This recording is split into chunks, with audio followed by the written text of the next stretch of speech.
Welcome to Gaining Vision. I'm Melanie. Thanks so much for clicking. To my returning family, the Visionaries, thank you for your continuous love and support. If you're new to the channel, welcome. Please feel at home. Have you had an opportunity to subscribe to the channel yet? If not, take a second, hit subscribe, and please don't forget to like and share. When you heard that former President Zuma was going to make a big announcement, what did you think it was all about? Did you think he was going to talk about campaigning for the ANC? Or start his own political party? Or join the EFF? There are many thoughts and ideas floating around. Many people speculated. But the one thing that we can all agree upon is that former President Zuma is definitely well respected by many people. Now, don't get me wrong, not that he didn't have many ups and downs in his political career, because after all, it is politics. I'm reminded that once Julius Malema said, there's no enemies in politics, and that we can't take things personally. Julius Malema was interviewed by SW Social Media, and he was asked about his engagements with the former president. He shared that he reached out to former President Zuma. When he heard that he wasn't going to appear in front of the Zondo Commission, he didn't agree about this, as he felt the Constitution and the rule of law was very important for Zuma to uphold.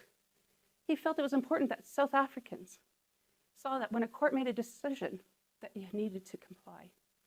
He also shared his hope and wish that one day former President Zuma would endorse the EFF. Let's take a listen. And where I would like to start, your relationship with former President Zuma, yes, it has had ups and downs. Yes. Is it safe to say that the current rekindling of relationships started in the so-called Tea Party? Well, when President Zuma said he made his intentions very clear not to go to the Zondo Commission, I reached out and I thought he was making a mistake because in my engagement with him, I said, you comrades are going to leave this country in our hands and we're going to lead it. And we want to lead it with a constitution and the rule of law that is intact, and with citizens who know that there is a last arbiter in society.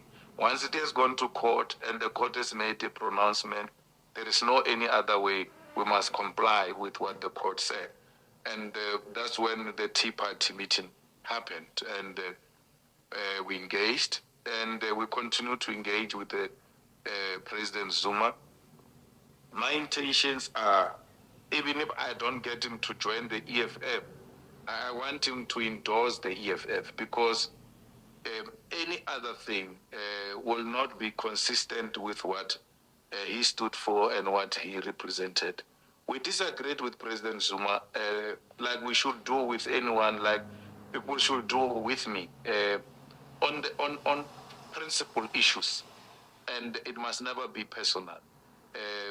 We disagreed with President Mbeki, and when we see each other with President Mbeki, we embrace one another. President Mbeki, from time to time, makes a call and say he wants to see me. I will never say no. He's an elder statesman, and I've got a duty to respect it. So a disagreement does not mean death wish. Yes. The wish that one day former President Zuma would endorse the EFF makes sense. After all, he does stand for total liberation, and EFF does as well as the return of the land and economic freedom. As December 16th started to approach, there was much speculation, and we all waited with anticipation to see what the big announcement was. And as President Zuma's daughter read the speech, he shared his thoughts, ideas, and feelings, and his decision. Let's take a listen. We are also discussing the formation of a patriotic front and the voting bloc after the people's victory in the 2024 election to pursue a minimum consensus program of no more than 10 points of agreement to get us out of the present crisis, which is in the process of being formulated. The single aim is to steer the ship of the total liberation from colonialism back on course by uniting Africans across the country, the African continent, and the African diaspora behind the battle for land, justice, and radical transformation towards economic freedom. There can never be reconciliation without socio-economic justice and equality.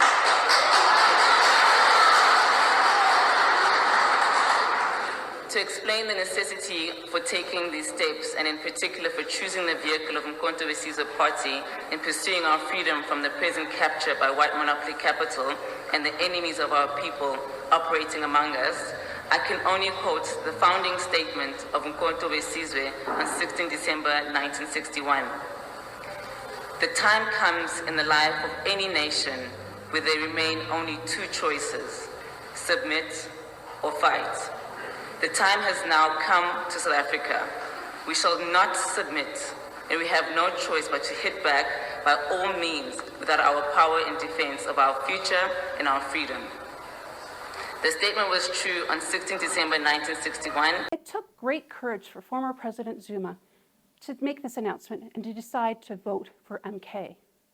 And as he called upon South Africans to join him in voting for MK and any other progressive political party that also wants to realize total liberation, the return of land to its proper owners, the African people, and economic freedom, I had to pause and ponder for a second. Could it be true? Could Julius Malema's wish be coming true? Was the former president actually endorsing progressive political parties? I know he didn't say EFF specifically, but after all, EFF does stand for total liberation, the return of the land, and economic freedom. Former President Zuma talked about progressive parties coming together to unite, to work collaboratively towards bringing South Africans out of crisis. And I thought to myself, it took a very strong leader to do this. But my questions to you are two.